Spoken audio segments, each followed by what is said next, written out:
Well, yeah, I mean, they had to be on the same page, and I'm sure that Mitch had made a couple mistakes, and Taysom did what I think a good quarterback does do, and told him where he needed to be, and that's fine. And I don't think that anybody took it as negative criticism or the wrong thing to do. I think he was just saying, hey, this is what we need to do, and we need to be on the same page. And I think that's what good quarterbacks do. What are the challenges there? Because it sounds like you guys were expecting a lot more man-to-man and didn't quite get it. And is that a challenge for the receivers to still learn reading those? No, we got man-to-man. What we were expecting was more press coverage, and we practiced against press coverage. But no, we throughout the week of practice, we practice against all kind of different looks. So, for us, we just want to emphasize being able to get off the football against press coverage, and then everything else is it happens naturally. So your football instincts take over, and by no means that we feel like we were caught off guard. But sure, we expect a little more press because that's what they showed against a couple other schools. But they had played a lot of off coverage too, so we were prepared for that. With that said, what do you expect this week from Georgia Tech? They've mainly shown some zone coverage 2 and 3 deep and some quarters coverage. They've also played some man. I think just like us, you prepare for each team and expecting what you get, but you really don't know. And I'm sure they'll have a plan for us, and we'll have to be adjusted on the run just like they will. Coach, do you notice quarterbacks and receivers kind of falling into maybe favorite categories where maybe a comfort zone? And are we seeing that maybe with Taysom and Mitch?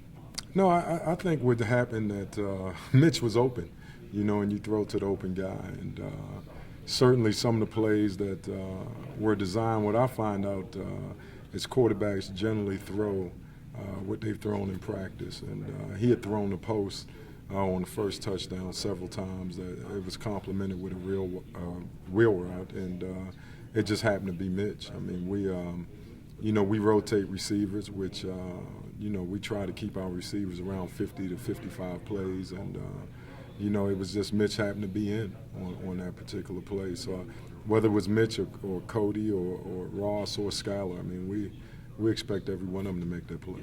Was Mitch open because the defense was keying in on Cody, or was he just running routes better? What kind of made him more open than? Well, I think that particular play is a run formation for us, and we've had some success with that play. But at other times on another touchdown, the safety slid more over to Cody's side, and Mitch won on a deep ball, ran a really good route. So it just depends. It's hard to say.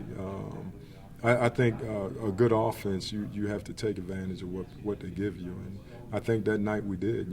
They came out and they wanted to stop Taysom running the ball, and in the last 2 weeks, I think we've improved throwing the ball. So that dimension is coming along, which, as I said before, the offense is evolving in the pass game, and again, this is we're up to game 6 for Taysom as a starter, and Mitch Mathews is never starting the game, and Cody is getting back in the groove, getting healthy now, and coming off a hamstring, and that really wasn't able to go much of summer camp. So it's all coming together, and it all takes time. It's a work in progress. Coach, during the Utah State game, there was a play made by Kurt Henderson, and the shot instantly went up to the press box and showed you celebrating. You got really excited. You mentioned to me before that all the criticism wide receivers should be heaped upon you, but at the same time, it was just the absolute joy of you seeing receivers experiencing success was shown in that instant. Talk about that one. Well, I think, I have a reputation of people who don't know me think, and I've said this before, they hear my voice and they think that I'm not a caring person, but I care about my players, and each one of those guys is special to me. And I know how much work he's put into it, and to see him open and to catch a ball, and it's just a good feeling as a coach. It's no different than your son bringing home an A. It just makes you feel good. And I'm an excitable person. I know you all may not think that, but I have my moments of joy, and then I guess I go back to being grumpy me. But that was a moment for me. I was proud. I mean, I was proud when Mitch caught the touchdown. I was proud when Skylar caught the 2 third-down conversions. I mean, it's always good to see things come to fruition, and then they've taken a lot of criticism. I mean, I've read some things that I think, quite frankly, are unfair, and so it's good to see them experience that success. Sometimes I don't think people in the public realize what your players read, and these are young people. And I always try to tell fans, what if that was your son? And some of the things that you say, how would you feel? These are not NFL players. These are college football players, and they're not perfect by no stretch of the imagination. My job is to get them as good as their athletic ability allows, and when you see a good person have success, it just makes you feel good. You had mentioned a couple weeks ago, hey, maybe some scars. The offense has struggled the past few years. That Utah State game, maybe, does that erase maybe a little bit of a barrier with these guys right now? Well, I think each game is an improvement. And, when I mentioned that, we were talking about roller coaster being up and down. And, let's face it, it's a building process. So as success grows, your confidence grows. And I think, our confidence, it's grown the last 2 weeks, in the past game. We have a dynamic quarterback. We have a dynamic running back.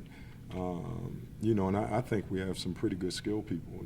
It's just a matter of it all coming together, and the more confidence they have, the better they'll be. Sometimes it's not how good you are, it's how good you think you are. And, that's a matter of success.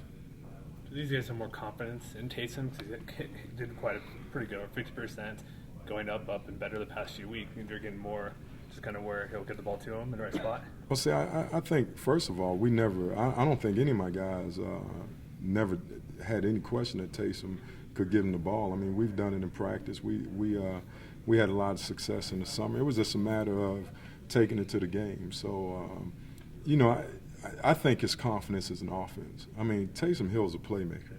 I don't care. What's the difference if you run for a 70-yard run or you throw a 70-yard pass, it's still 70 yards. So we want to be a complete football team. We don't just want to be one-dimensional. We don't want to be all run. We don't want to be all pass. We want to be successful. And so a good football player is going to do what it takes to win. So if that's running the football, we're going to be there to do that. If that's throwing the ball, we'll be there. But as far as lacking confidence in Taysom, I don't think that ever existed.